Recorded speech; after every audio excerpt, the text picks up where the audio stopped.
نماز تراویح کے حوالے سے بعض لوگوں نے تو سرے سے ہی نماز تراویح کا انکار کیا اور کہا کہ یہ سرے سے نماز ہی نہیں ہے اور نماز تراویح کا کوئی وجود نہیں ہے۔ ایک طبقہ تو وہ جو سرے سے ہی نماز تراویح کے منکر ہیں، اور ایک طبقہ وہ ہے کہ جنہوں نے نماز تراویح کو مانا تو ہے لیکن کہا کہ ٹھیک ہے نماز تراویح کو پڑھ لیں تو ثواب ہے، نہ پڑھیں تو کوئی گناہ نہیں ہے، اکیلے گھر میں پڑھ لیں پھر بھی ٹھیک ہے، نہ پڑھیں پھر بھی ٹھیک ہے۔ جبکہ دلائل کی روشنی میں جب ہم دیکھتے ہیں نماز تراویح کے حوالے سے تو نبی پاک صلی اللہ علیہ وآلہ وسلم کی احادیث سے، سرکار دو عالم صلی اللہ علیہ وآلہ وسلم کے اپنے عمل سے اور خلفائے راشدین کے عمل سے جو بات ثابت ہوتی ہے وہ یہ ہے کہ نماز تراویح کو جماعت کے ساتھ ادا کرنا یہ سنت موقدہ ہے، اور حضور اکرم صلی اللہ علیہ وآلہ وسلم کی ذات گرامی قدر سے خود حضور کا جو عمل ہے اور حضور علیہ الصلوۃ والسلام کی چاہت سے یہ بات ثابت ہوتی ہے کہ نماز تراویح کو جماعت کے ساتھ ادا کرنا یہ افضل و اعلیٰ ہے۔ صحیح بخاری میں حدیث نمبر 2012 ہے، نبی پاک صلی اللہ علیہ وآلہ وسلم مسجد شریف میں تشریف لے کے آئے تو حضور اقدس صلی اللہ علیہ وآلہ وسلم نے مسجد میں صحابہ اکرام رضی اللہ تعالی عنہم کو نماز تراویح کی جماعت کروائی۔ پہلی رات حضور علیہ الصلوۃ والسلام تشریف لے کے تو صحابہ اکرام نے حضور علیہ الصلوۃ والسلام کے ساتھ نماز تراویح جماعت کے ساتھ ادا کی۔ پھر حضور علیہ الصلوۃ والسلام دوسری رات تشریف لے کے آئے تو پھر صحابہ اکرام علیہ رضوان کے ساتھ حضور نے جماعت کے ساتھ نماز تراویح ادا فرمائی، اور تیسری رات بھی بہت زیادہ صحابہ علیہ رضوان مسجد میں جمع ہوئے تو سرکار دو عالم علیہ الصلوۃ والسلام نے نماز تراویح صحابہ کرام علیہ رضوان کو جماعت کے ساتھ پڑھائی۔ چوتھی رات ہوئی تو صحابہ کرام رضی اللہ تعالیٰ عنہم پھر مسجد نبی شریف میں جمع ہوئے تو نبی پاک علیہ الصلوۃ والسلام مسجد میں تشریف لے کے نہیں آئے، حتیٰ کہ فجر کی نماز کے وقت حضور علیہ الصلوۃ والسلام جب تشریف لے کے آئے تو صحابہ کرام علیہ رضوان کو نماز کے بعد حضور علیہ الصلوۃ والسلام نے فرمایا کہ مجھے معلوم تھا کہ تم مسجد میں جمع ہوئے ہو لیکن میں خود مسجد میں نہیں آیا۔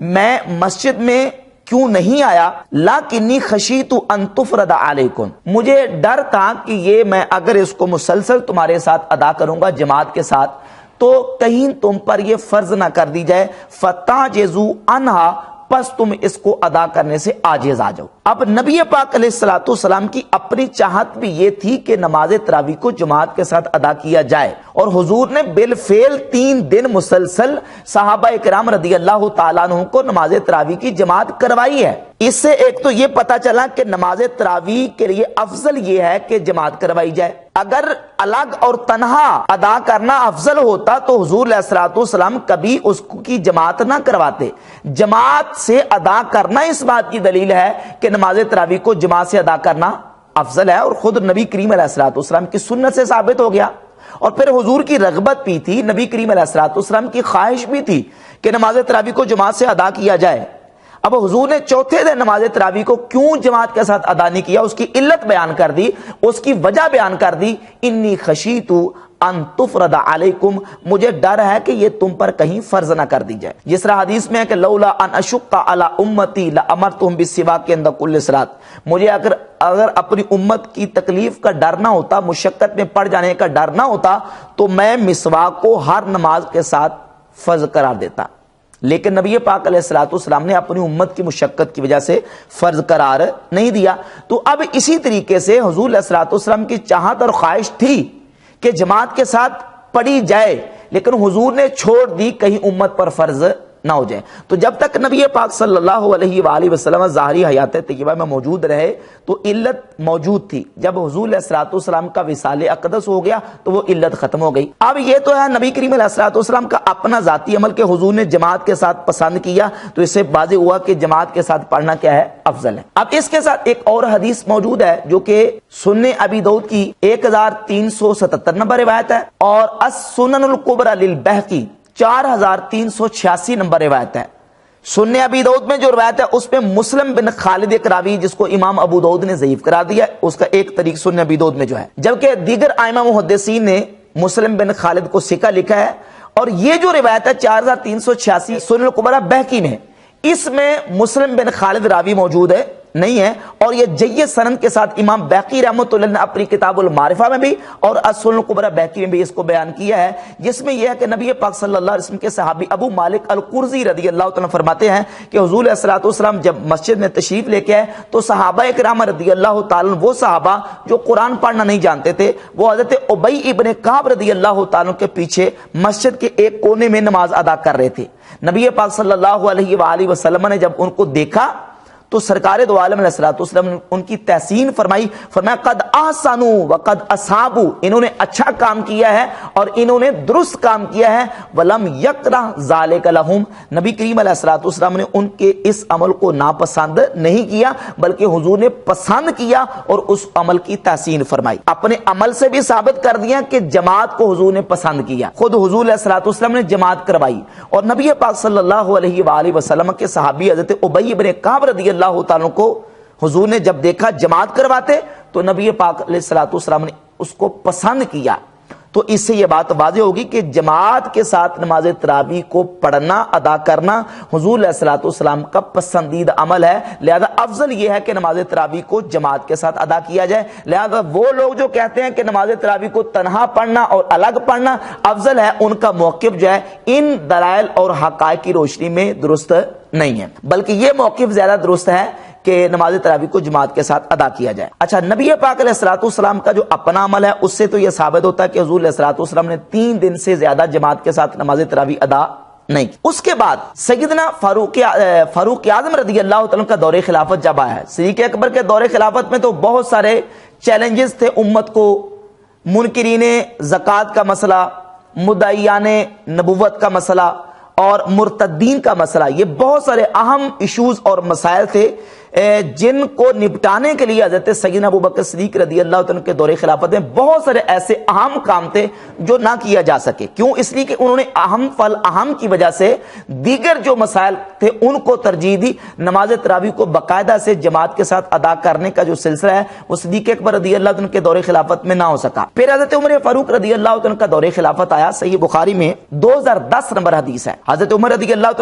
عنہ جب مسجد میں تشریف لے کے دیکھا کہ لوگ الگ الگ تنہا نماز تراویح ادا کر رہے ہیں تو حضرت عمر رضی اللہ تعالیٰ عنہ نے دیکھ کے تو کہا کہ میں چاہتا ہوں کہ لوگ ایک امام کے پیچھے جماعت کے ساتھ نماز تراویح ادا کریں، انی ارا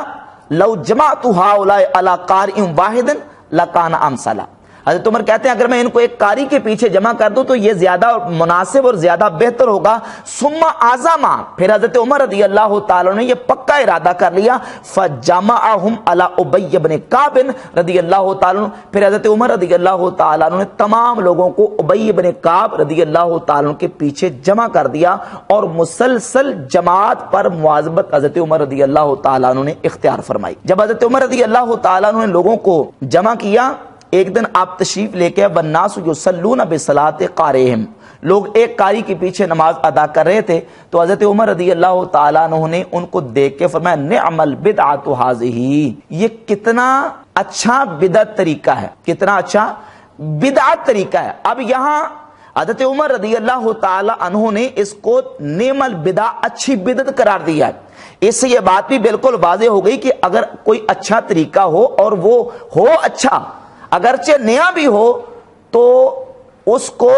نعم البدع کہہ کے حضرت عمر رضی اللہ تعالیٰ نے یہ واضح کر دیا کہ بدعت اچھی بھی ہوتی ہے، نیا طریقہ اچھا بھی ہوتا ہے۔ اب یہاں جو لوگ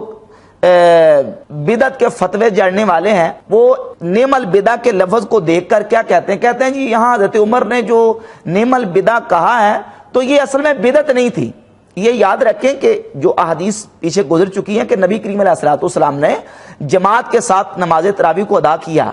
اس میں صرف اتنا موجود ہے کہ حضور علیہ الصلوۃ والسلام نے 3 دن جماعت کے ساتھ ادا کیا ہے۔ پورا مہینہ مواظبت کے ساتھ نبی کریم علیہ الصلوۃ والسلام کی سنت سے ثابت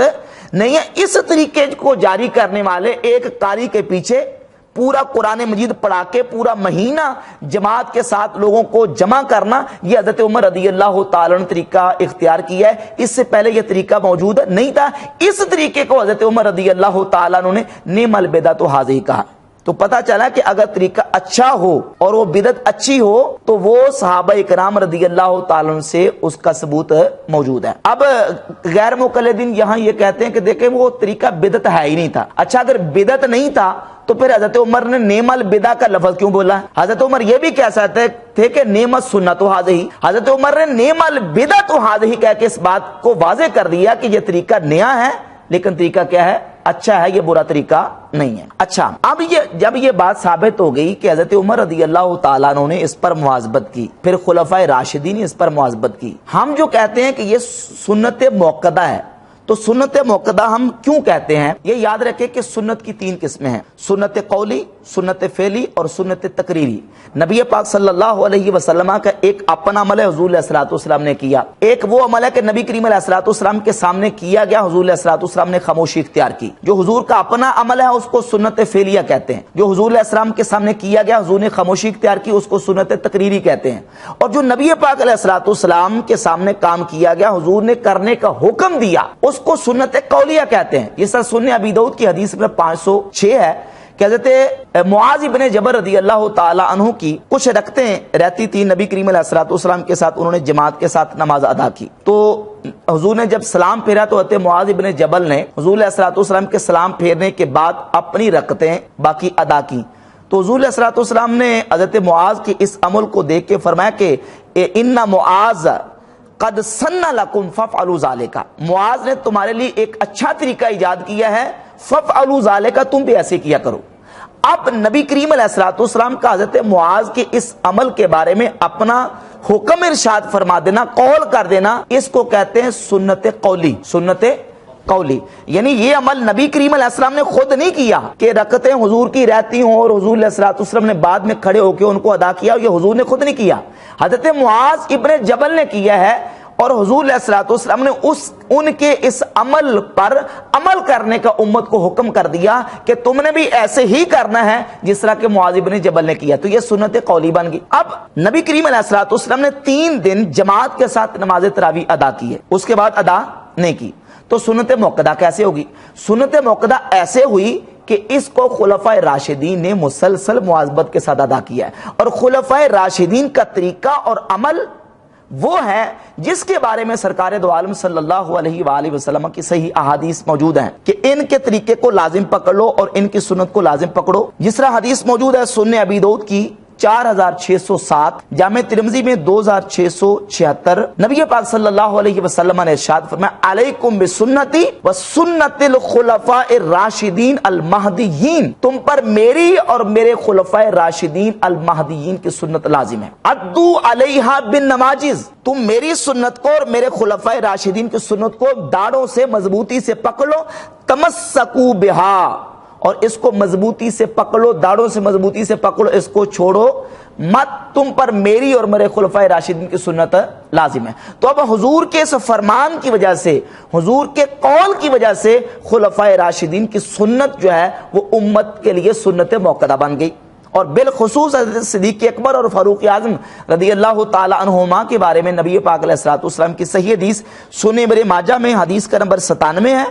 اور المستدرک علی الصحیحین کی جلد 3 صفحہ 290 پر 4510 نمبر حدیث ہے، نبی پاک علیہ الصلوۃ والسلام نے ارشاد فرمایا اقتدوا باللذین من بعد ابی بکر و عمر، میرے بعد ابو بکر و عمر کی اقتدا کرو، میرے بعد ابو بکر عمر کی پیروی کرو۔ نبی پاک علیہ الصلوۃ والسلام کے اس فرمان سے بھی، حضور کے قول سے بھی یہ بات ثابت ہوتی ہے کہ جو عمل حضرت صدیق اکبر نے کیا، حضرت فاروق اعظم نے کیا، وہ عمل امت کے لیے کرنا لازم ہے۔ علیکم بسنتی وسنت الخلفاء الراشدین